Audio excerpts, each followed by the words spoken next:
Hello दोस्तों, जय हिंद, नमस्कार, हैप्पी इंडिपेंडेंस डे आप सबको and very sweet good morning. Sorry बहुत दिनों से लेक्चर नहीं ले पा रहा, बीइंग माय इलनेस अभी भी कुछ प्रॉब्लम्स चल रही हैं, but let's start our independence day special video. तो देखिए, आज के वीडियो में बहुत इंपॉर्टेंट फैक्ट्स के बारे में हम डिस्कशन करेंगे। पहली चीज़ ये कि आज़ादी हमें कैसे मिली, दूसरी चीज़ आज़ादी को हम कैसे संभाल के रख सकते हैं, और तीसरी चीज़ इस आज़ादी में हमने क्या क्या खोया और क्या क्या पाया। बहुत बड़ी और बहुत इंपॉर्टेंट फैक्ट होते हैं कि हमने क्या खोया या क्या पाया, तो इसको हम कभी भुला नहीं सकते कि हमने अपने देश के लिए क्या क्या किया था और हमने अपने देश के लिए क्या क्या खोया। एक बहुत इंपॉर्टेंट चीज़ें हैं जो आपको हमको सबको समझनी पड़ेंगी कि हमने अपने देश के लिए बहुत कुछ खोया और बहुत कुछ पाया। तो आइए बिना देरी के अपने इस लेक्चर को स्टार्ट करते हैं। देखिए, 1600 में एक छोटी सी कंपनी जिसे ईस्ट इंडिया कंपनी बोला गया, ब्रिटेन से निकली व्यापार करने, हमारे देश में पहुंची। हमारे देश में पहुंचकर उसने सूरत में सक्सेसफुली इम्प्लीमेंटेशन किया जहांगीर के समय पर कि हम फैक्ट्री बना सकते हैं। तब तक पोर्चुगीज़ भी बहुत स्ट्रांग थे, उन्होंने भी कोशिश की कि ब्रिटिशर्स आगे ना आ पाए, बट कुछ ऐसे इतिहास होते हैं जो लोगों को दोहराने के लिए मजबूर कर देते हैं। तो एक नॉर्मल सी नेवल बैटल थी, ठीक है, उसके बाद ब्रिटिशर्स की इम्पोर्टेंस पोर्चुगीज़ को हराने के बाद मुगल पीरियड में बढ़ा। पूछा नहीं जाएगा तो उस पर हमें आगे नहीं बढ़ना। यहाँ से फिर ब्रिटिशर्स आगे बढ़ना स्टार्ट करते। अच्छा, जब ब्रिटिशर्स आए तो उन्होंने ये सोचा कि हम एक ट्रेडर ही बन के रहते हैं, हम ट्रेडिंग करने आए हैं तो सिर्फ ट्रेडर बन के रहते हैं और ट्रेड करते। अब क्वेश्चन मार्क क्या आया, अगर ये एक ट्रेडर कंपनी थी तो ये सक्सेसफुली ट्रेडर कंपनी बनने की जगह एक रूलर कैसे बन गई। तो अगर आप 1600 के बाद 1700 तक देखें तो ब्रिटिशर्स बहुत ईमानदार थे। 1707 तक ब्रिटिशर्स ने कभी नहीं सोचा वो देश को जीतेंगे।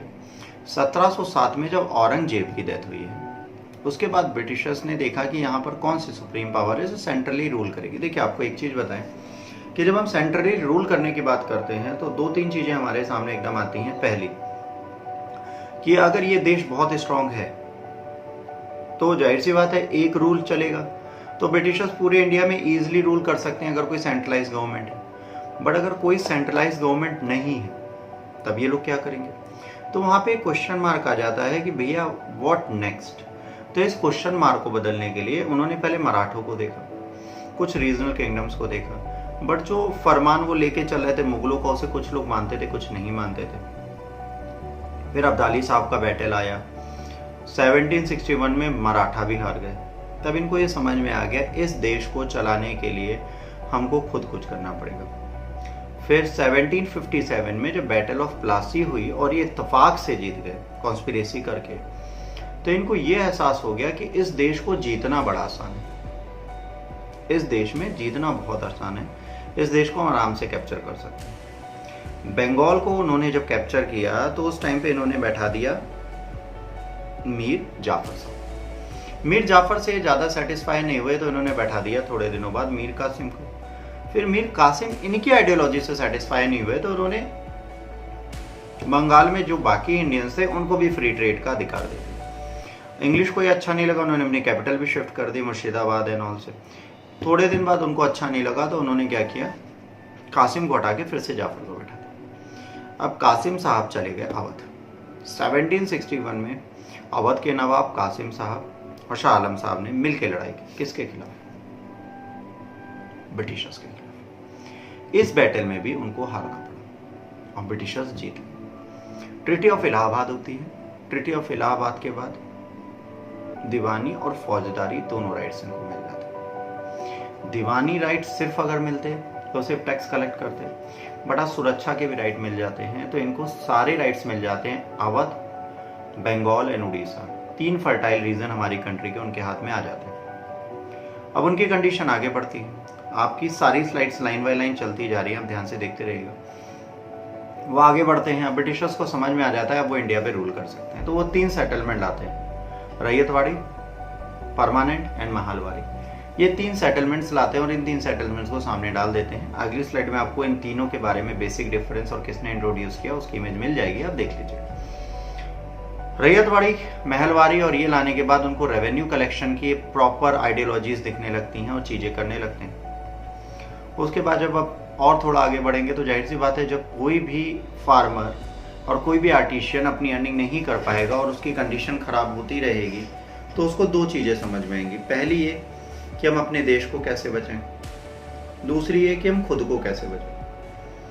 नेशनलिज्म की फीलिंग आने का कॉन्सेप्ट अब आएगा जब सारे इंडिया को रेलवे इंट्रोडक्शन के बाद ये लगेगा कि अंग्रेज ही हमको लूट रहे हैं, हमारे देश को और कोई लूट नहीं पाया कभी। उल्टा हमने लोगों से पैसे लिए हैं, पर आज अंग्रेज ऐसी पावर बन के आए जो हमको लूट रहे हैं। जब ये कॉन्सेप्ट इनके दिमाग में आया तब तक बहुत देर हो चुकी थी, क्योंकि एक छोटे से जमीन के टुकड़े में जहाँ पहले भाई काम करता था, जो आर्टिशियन जो राजाओं के यहाँ था, जो सिंगर राजाओं के यहाँ था, वो भी आ गया। जमीन पे बर्डन भी बढ़ा और टैक्सेशन भी बढ़ा दिया इन्होंने। तो ये दोनों चीज़ें एक साथ तो चल नहीं सकती थी, बिल्कुल नहीं चल सकती थी। यहाँ से हमारे देश की जागृति स्टार्ट हुई। अब हम सब जागने लगे कि भाई हमें अपने देश को बचाने के लिए मेहनत अकेले ही करनी पड़ेगी, कोई हमारे साथ खड़ा नहीं होगा। इसके बाद और आगे बढ़े हम लोग। धीरे धीरे जब हम आगे बढ़ना स्टार्ट कर रहे थे तभी मंगल पांडे जी का केस हुआ, ठीक है, मार्च 1957 में। उन्होंने एक सिंपल सा काम ये किया कि बैरकपुर रेजिमेंट में वो बैठे थे। उन्होंने कहा साहब देखिए, ये चर्बी से भरी कारतूस मैं यूज़ नहीं करूँगा। उससे पहले अंग्रेजों ने बहुत सुधार कर दिए थे हमारे यहाँ। आप स्लाइड में देखेंगे, सती प्रथा हटा दी, कास्ट सिस्टम पे बहुत सारी चीज़ें कर दी, एजुकेशन सिस्टम सुधारने का प्रयास किया, रेलवे लाए, तो बहुत सारे सुधार वो कर चुके थे। बट आर्मी के लिए उन्होंने रेगुलेशन किए थे, तो वहाँ पर वो एक एनफील्ड राइफल आए थे, रॉयल एनफील्ड राइफल आए थे। एनफील्ड एक विलेज है जहाँ पर राइफल्स बनते थे, तो उसी के नाम पर इसे एनफील्ड राइफल बोला गया। तो रॉयल एनफील्ड राइफल जो नई आई, उनमें कारतूस और बारूद अलग अलग जाता था। तो कारतूस बारूद जिस लेदर बैग में रखा जाता उन्हें मुंह से फाड़ना पड़ता था। फिर पहले बारूद कारतूस डाला जाता, फिर बारूद नली में, उसके बाद एक डंडी होती थी जिससे उसको अंदर पुश किया जाता था। जब वो हीट हो जाती थी तो फायर कर देते थे। तो वो बारूद नमी ना पाए तो उसको लेदर के बैग में पैक करके उसके ऊपर ग्रीसिंग की गई थी। जो ग्रीस लगाई गई थी वो सूअर और गाय की चर्बी से बनी, फैट ऑयल से बनी ग्रीस थी, ये बोला गया। सूअर मुस्लिम्स के लिए हराम है, गाय इंडिया के लिए बहुत पवित्र है, हिंदुओं के लिए। तो यहाँ पर बात आएगी, साहब जो चीज़ आप दे रहे हैं ये चीज़ हम तो फॉलो कर नहीं सकते। तो मंगल पांडे ने अपने सार्जेंट जनरल को ही मार दिया। अब जब उन्होंने अपने सार्जेंट जनरल को मार दिया, वहाँ से कहते हैं रिवॉल्ट का बिगुल बजा। फिर 1857 में रिवोल्ट हुआ, पूरे देश में ये फैला। पढ़े लिखे लोगों ने साथ नहीं दिया, आर्मी मैंस ने साथ दिया। और आज भी कहा जाता है कि अगर पढ़े लिखे लोग इस टाइम पे साथ खड़े हो जाते और कुछ जो ब्रिटिशर्स को हितैषी समझ रहे थे वो खड़े हो जाते, शायद ब्रिटिशर्स 100 साल पहले भाग चुके थे। 1857 की क्रांति के बाद जब धीरे धीरे पढ़ाई लिखाई बढ़ी और अंग्रेजों के साथ इंडियंस बैठे, तो इंडियंस को लगा यार हमें तो अच्छा बेवकूफ़ बना दिया इन लोगों ने, हमें तो समझ ही नहीं आया इन्होंने क्या किया। इसके बाद चीज़ें आगे बढ़ती रही और फिर से एक रिवोल्ट की कंडीशन जब बनी तो ब्रिटिशर्स ने सेफ्टी वॉल्व थ्योरी फॉलो की और उन्होंने एओ ह्यूम को भेजा और उन्होंने इंडियन नेशनल कांग्रेस की स्थापना कर दी। एक माइलस्टोन माना जाता है हमारे देश के लिए, क्योंकि आने वाले सारे मूवमेंट में सबसे बड़ी पॉलिटिकल पार्टी बन के आईएनसी खड़ी होगी। इंडियन नेशनल कांग्रेस के एस्टेब्लिशमेंट में सबसे पहले दिन WC बनर्जी जैसे लोग थे, एओ ह्यूम जैसे लोग थे। पहली मीटिंग इनकी होनी कायदे से मुंबई में थी, पर शिफ्ट पुणे में होनी थी, पर शिफ्ट मुंबई कर दी गई। तेजपाल संस्कृत विद्यालय में पहली मीटिंग होती है, 78 डेलीगेट्स उसको पार्ट लेते हैं, वहीं से इनका मूवमेंट स्टार्ट होता है। अब दो आते हैं, एक आते हैं मॉडरेटर, एक आते हैं एक्सट्रीमिस्ट, नरम और गर्म दल। नरम दल जो होता है वो एक काम करता है, वो पिटिशन फॉलो करता है, पिटिशन फाइल करता है। उसको लगता है हमारे देश का सुधार तभी होगा जब हम पिटिशन फॉलो करें। अगर इन पिटिशंस के गेम को हम खेलते हैं तो हम कांग्रेस को भी मजबूत कर देंगे, क्योंकि न्यूबॉर्न बेबी है, और हम ब्रिटिशर्स की नज़रों में भी नहीं आएंगे और अपनी बात भी रख देंगे। तो इनकी ये तरीके काफ़ी दिन तक करते रहे, पर 1905 में जब कर्जन ने बंगाल को बांट दिया, उस टाइम पे अब मॉडरेट और एक्सट्रीमिस्ट की लड़ाई स्टार्ट हो गई। अब बात आएगी अब मॉडरेट एक्सट्रीमिस्ट में से कौन काम करेगा, तो बात आएगी यार मॉडरेट का तरीका तो गलत है, वी नीड समथिंग न्यू। तो यहाँ पर अब एक्सट्रीमिस्ट की आइडियोलॉजी सामने आएगी और यहाँ से एक्सट्रीमिस्ट काम करने लगेंगे। एक्सट्रीमिस्ट और मॉडरेट की लड़ाई चलती रहेगी। 1906 आएगा, उसके बाद 1907 में सूरत स्प्लिट में दोनों डिवाइड हो जाएंगे और मॉडरेट एक्सट्रीमिस्ट को बाहर कर देंगे। उसके बाद फिर 1909 तक शांति रहेगी, कोई बैटल नहीं, कुछ नहीं। उसके बाद जब आप चलेंगे तो एनी बेसेंट और तिलक साहब जब छोड़ के आएंगे तो वो क्या करेंगे, होम रूल लीग स्टार्ट कर देंगे। तिलक साहब ने गणेश फेस्टिवल स्टार्ट किया था, ध्यान रखिएगा। तो पूरे इंडिया में होम रूल लीग चलने लगेगा और उसी के साथ गांधी जी हमारे देश वापस आ जाएंगे, तभी वर्ल्ड वॉर 1 आ जाएगी। इस वर्ल्ड वॉर 1 में अंग्रेज चाहते थे कि इंडियंस उनका साथ दे, तो इंडियंस उनका साथ देते हैं, हेल्प करते हैं, सपोर्ट करते हैं, इस उम्मीद में कि हमें कुछ एक्स्ट्रा मिलेगा। बट उनको मिलता क्या है? इतनी हेल्प के बाद कोई साथ नहीं। 1919 का जलियांवाला बाग मास्केयर और मार्शल लॉ लगा हुआ था, एक तरीके से कर्फ्यू, इसमें भीड़ नहीं कर सकते। गवर्नर थे पंजाब के मिशेल डायर और जनरल डायर, जिन्होंने गोली चलवाई। अगर आप देखेंगे, अमृतसर का एक छोटा सा ग्राउंड था जिसे बोलते हैं जलियांवाला बाग, चारों तरफ ऊंची ऊंची बिल्डिंग, बीच में पार्क, उसमें डायर साहब जाते हैं और एम्यूनिशन तब तक फायर कराते हैं जब तक चीजें खत्म नहीं हो जाती। हजारों लोग उसमें मारे जाते हैं। बहुत शॉकिंग न्यूज होता है हमारे देश के लिए।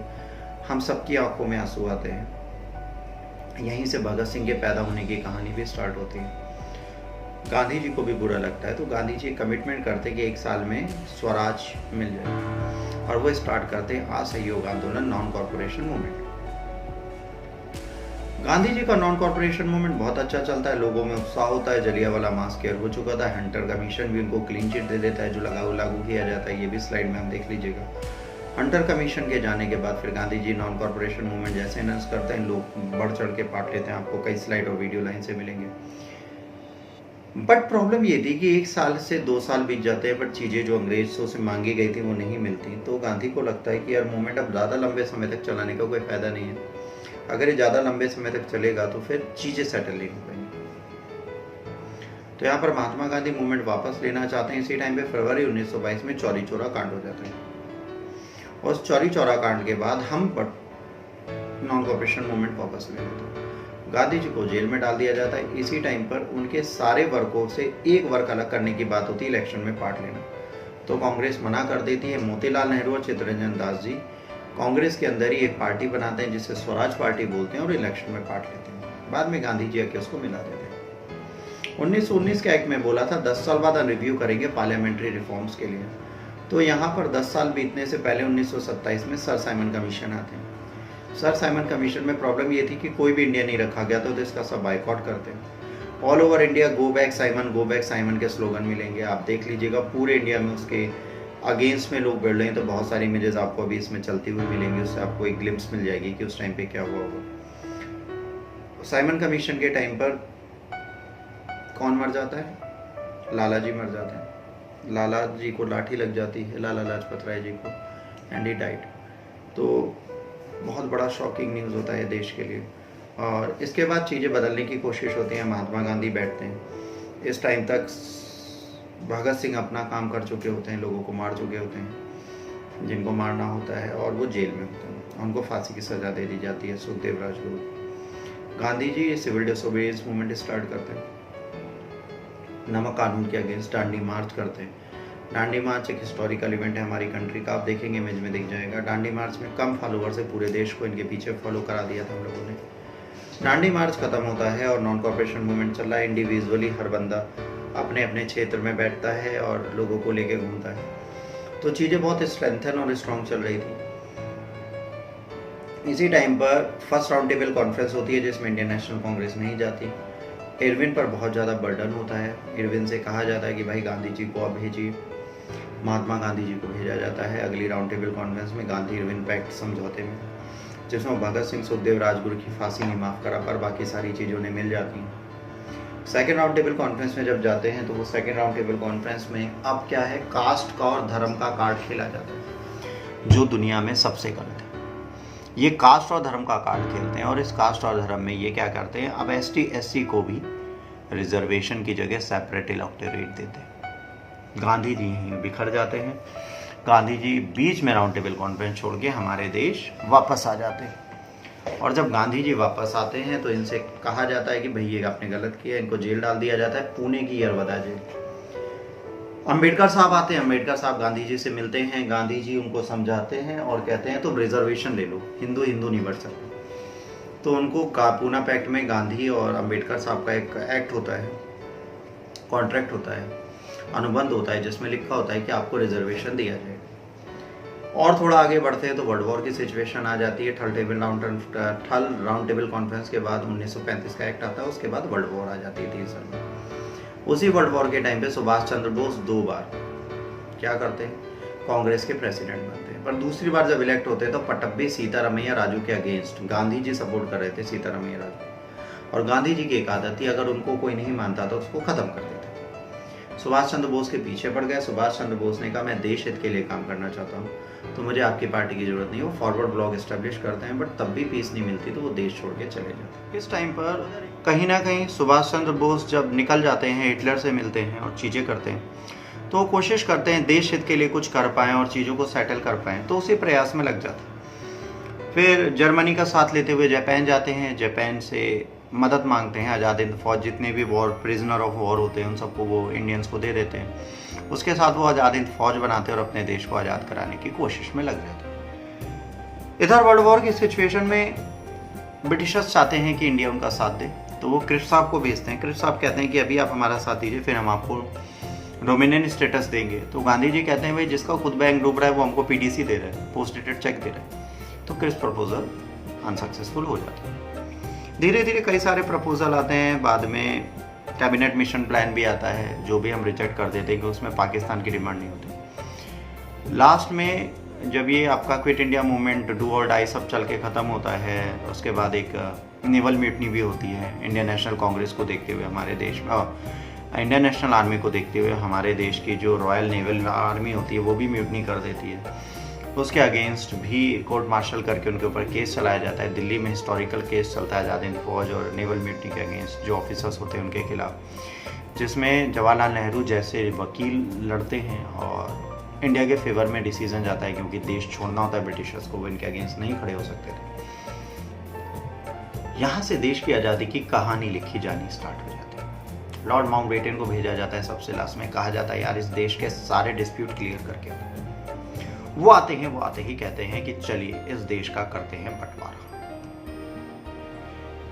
पश्चिम और पूर्व में, ईस्ट और वेस्ट दोनों साइड हम देते हैं पाकिस्तान, बाकी टुकड़े आपको देते हैं। याद रखिएगा टुकड़े देते हैं। और प्रिंसली हिस्से का तुम्हारा मन, जुड़ो या ना जुड़ो, जाओ भाड़ में, उससे कोई मतलब नहीं। माउंटबेटन ऐसा प्लान लेके आते हैं जो मजबूरी में सबको मानना पड़ता है और देश के टुकड़े हो जाते हैं। जो देश आज आप देखते हैं ना कि आपके पास 28 राज्य हैं, 8 यूनियन टेरिटरी हैं, आप बहुत सुकून में हैं, आप ट्राई कलर फैलाते हैं, आप पूरे इंडिया में कहीं पे भी घूम सकते हैं। 1947 में ये देश ऐसा नहीं था। 1947 का देश इससे बिल्कुल अलग था। 1947 में ऐसी कोई चीज़ आपको नहीं देखने को मिलेगी जो हमें कुछ अच्छा बताए। छोटे छोटे देश के अंदर थे, तो देश बहुत बिगड़ा हुआ था। फिर भी नेहरू और पटेल साहब कहते हैं ठीक है।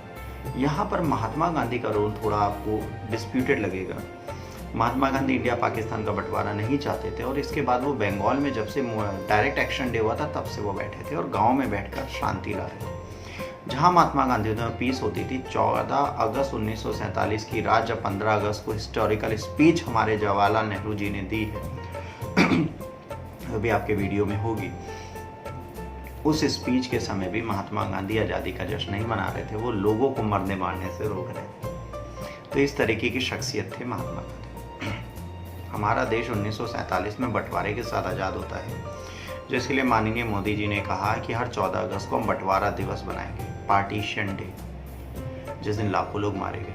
यहाँ और वहाँ से आने वाली ट्रेनों में लाशें बढ़ के आती थी, भारत पाकिस्तान की दुश्मनी बढ़ती गई।